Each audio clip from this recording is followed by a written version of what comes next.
As the first breath of autumn drifts through the air, the river reflects the golden light of the morning sun. Its gentle ripples carry whispers of change, the season turning, the days slowing.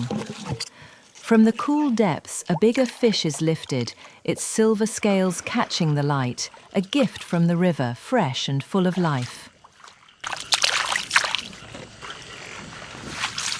Nearby in the still waters, lotus roots grow quietly beneath the surface. Crisp and pure, they hold the essence of the season, the calm beauty of autumn's beginning.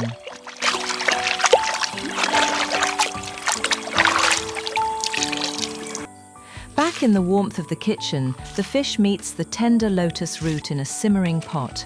The fragrance rises, filling the room with the gentle promise of comfort.